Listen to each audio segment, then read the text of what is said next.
पूर्णपणे क्रॅश होतेच. तर बघा तुम्हाला मी इथं सांगतो, मी हे बघा त्याच्यामध्ये किती ऑपरेटिंग सिस्टीम बघा 2 OS बरं का, लक्ष द्या. रिस्टार्ट करून त्याच्यामध्ये 2 ऑपरेटिंग सिस्टीम, एक विंडोज 8.1 आहे आणि एक सर्व्हर 2012 ड्युअल फूटमध्ये ऑपरेटिंग सिस्टीम आहे. तुम्ही बघा चालू होता ना, ते विचारतो कोणत्या वॉईसमध्ये द्यायचं तुम्हाला. हे बघा, हे काय ॲडमिन सर्व्हर 2051 आहे, हे ॲक्च्युली विंडोज सर्व्हर 2012 त्याला नाव दिलेले फक्त असे. आणि एक PG 8.1 म्हणजे हे ॲक्च्युली विंडोज 8.1 आहे. 2 वॉईस आहे. मुद्दा काय आहे, मला या दोन्हीपैकी मी कोणत्या एका वॉईसमध्ये चालू करू शकतो त्याला. मी याच्यामध्ये द्यायचं त्याच्यामध्ये जाऊ शकतो, इथे द्यायची जाऊ शकतो. 2 वॉईस आहे तुमच्याकडे. बघा मी जर आता ह्या ठिकाणी विंडोज 8.1 मध्ये गेलो आणि ह्या सिस्टीममध्ये जर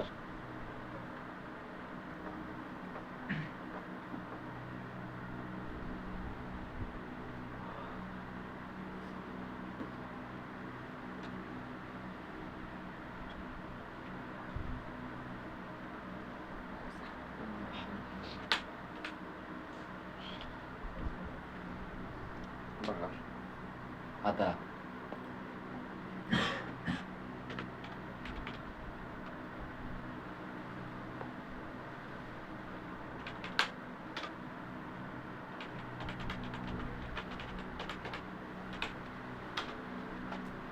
हे बघा, आता ह्या ठिकाणी काय असतं माहिती का, बूट एमजीआर फाईल असते. आता बूट एमजीआर असते कुठं माहिती आहे तुम्हाला, ती हिडन पार्टिशनमध्ये असते. त्याच्यामध्ये एक सिस्टीम हिडन पार्टिशन असतं, त्याच्यामध्ये बूट एमजीआर फाईल असते. ते पार्टिशन असतं कुठं, इथं तुम्हाला दिसत नाही. आता बूट एमजीआर फाईल एक्झॅक्टली कुठं असते, तुम्ही डिस्क मॅनेजमेंटचा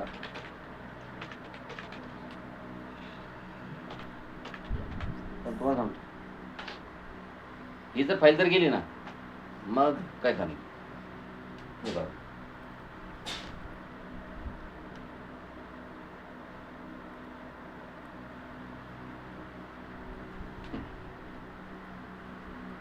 इथे सर तुम्हाला सिस्टम जर पार्टिशन, आता तुम्ही असेल सर हे पार्टिशन दिसत नाही समोर, ते फाईल पण उडवणार आहे. आता तसे ते फाईल आपण उडवत नाही कधी. त्या फाईल व्हायरसेस वगैरे हे अटॅक करतात त्याच्यावर आणि ते उडवतात. मग या फाईल जर डिलीट झाली ना, तर मग कामच झालं तुमचं. बघा मी तुम्हाला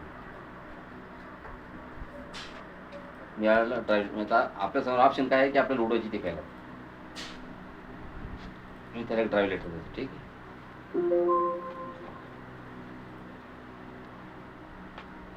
हे बघा, हा ड्राईव्ह लेटर झाले बघा, हे कुठे एमजीआर फाईल दिसत. ही फाईल जर तुम्ही जर डिलीट जरी केली, अशी डायरेक्ट डिलीट होणार नाही.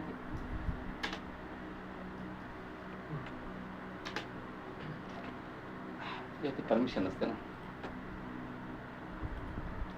इंटरफेस परमिशन मध्ये जा ॲडव्हान्समध्ये. याच्यात ते ट्रस्टेड इन्स्टॉलर ऑथॉरिटी असते, ओनरशिप. याची ओनरशिप जी आहे ना, ती ॲडमिनिस्ट्रेटरकडे हिसकून घ्यायची ownership.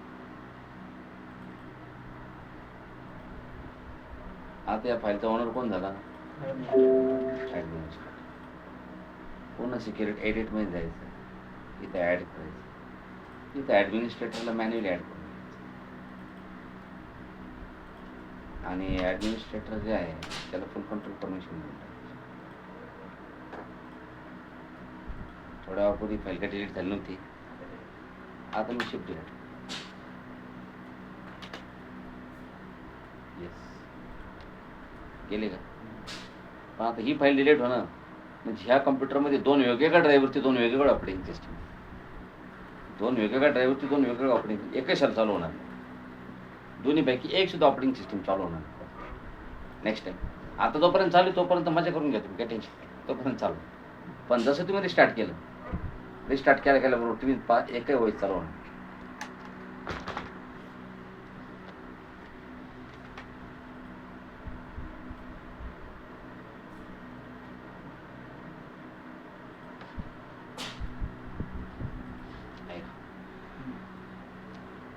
An operating system was not found. Try disconnecting any devices that do not contain an operating system.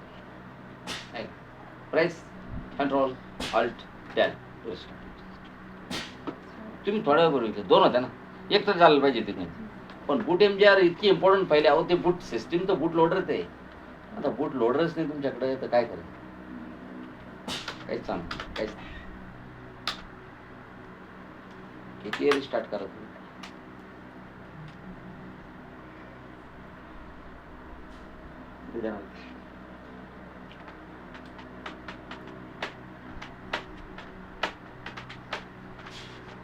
तर आता काय करायचं? मग याला स्टार्टअप रिपेअरला रिकवर करतो. कशानं? स्टार्टअप रिपेअर कसं करायचं? आता चालू होत नाही तर आपलं बुटेबल पेन ड्राईव्ह तुमच्याकडे असेल किंवा आता आपल्याकडे विंडोजची आयसर आहे की नाही, आणि पण आपण काय आता विंडोज 8.1ची आयसोन चालू करा. पण प्रॉब्लेम असा आहे की विंडोज 8.1ची आयसो आपल्याला चालणार नाही, कारण माझ्याकडे जी विंडोज 8.1ची आयसो आहे का ते 32 बीट आहे आणि विंडोज 8.1ची ती 64 बीट आहे. याला 64 बीटची बुटिंग आयसो लागते. मग कोणती आयसो लावायची? ठीक आहे, याला सर्व 2012ची आयसो लावलेली 64 बीटी ही चालते बघू आपण. चालायला पाहिजे, नाही चालली तर पण मग कदाचित विंडोज 10 लागू शकते. पण यानं चालू करू. विंडोज सर्व्हर 2012च्या आयसोनं चालू करू आपण. राईट. आणि आता रिस्टार्ट करा.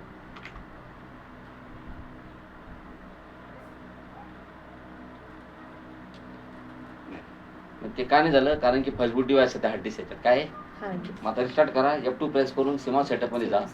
सिमा सेटअपमध्ये गेल्यानंतर बुटिंग ऑर्डर चेंज करा. हे शिकलो ना आपण सगळं.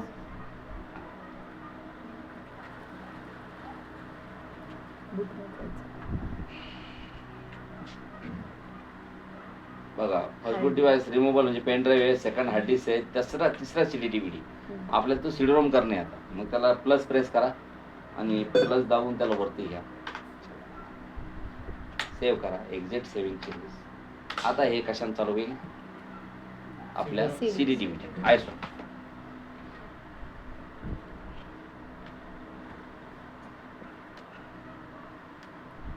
बूट from ISO enter.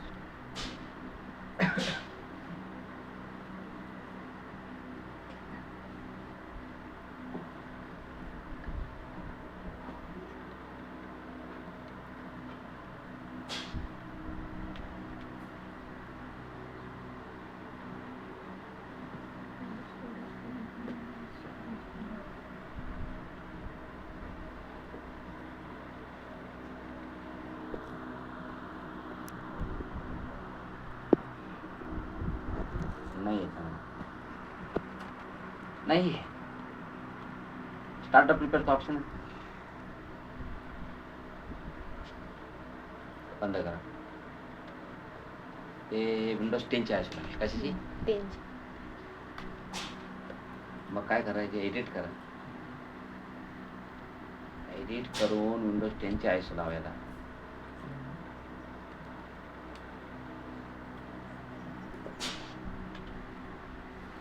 He Windows 10ची आयसो.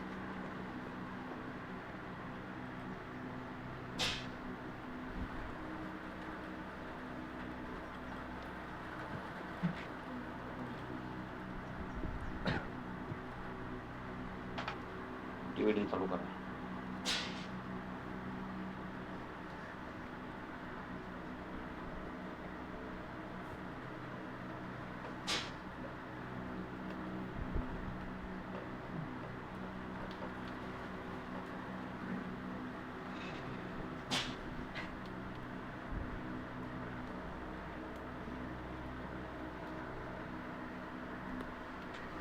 असं नाही चालू समज.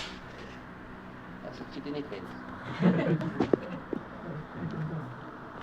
बघा, ट्रबल शूट हे असतं स्टार्टअप आहे का? हा, स्टार्टअप रिपेअरचा ऑप्शन आला. ते कसं असतं, ते विंडोज 8.1च्या DVDने जर बूट केला असेल तरच तो ऑप्शन येतो, कारण की आपली ऑपरेटिंग सिस्टीम 8.1. पण ते 8.1च्या DVDने आपण बूट करून तो ऑप्शन येईल, पण ते चालणार नाही, कारण की आपली बुटेबल जे मीडिया आपल्याकडे बूटची एन्व्हायरमेंट आपलं बूट एन्व्हायरमेंट 32 बीट आहे आणि विंडोज ऑपरेटिंग सिस्टीम आपण 64 बीट टाकेल. त्याला बूट एन्व्हायरमेंट पण 64 बीट लागतं. मग आता विंडोज 10 मध्ये कसं आहे, बूट एन्व्हायरमेंट पण WinPE पण 64 बीट आहे आणि इन्स्टॉलेशन पण 64 बीट आहे. स्टार्टअप रिपेअर घ्या. कोणतं आहे ना?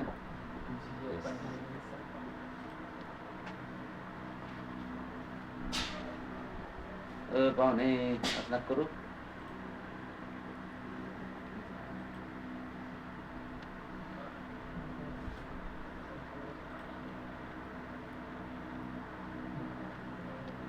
ड्युअल बूट आहे ना, कोणती एक घेऊन टाकते काय ऑप्शन, काही प्रॉब्लेम.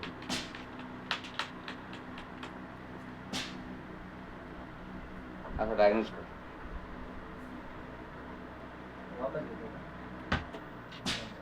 लाईट येईल ना, एसी लावायचं राहून पुढच्या वेळेस लावा. आपण पुढच्या वर्षी एसी लावू. पा याला म्हणते स्टार्टअप विथ इयर जोक आहे का, त्यामुळे त्यासाठी पैसे जमा करून ठेवले. बाकी पैसे कुठे गेले माझे?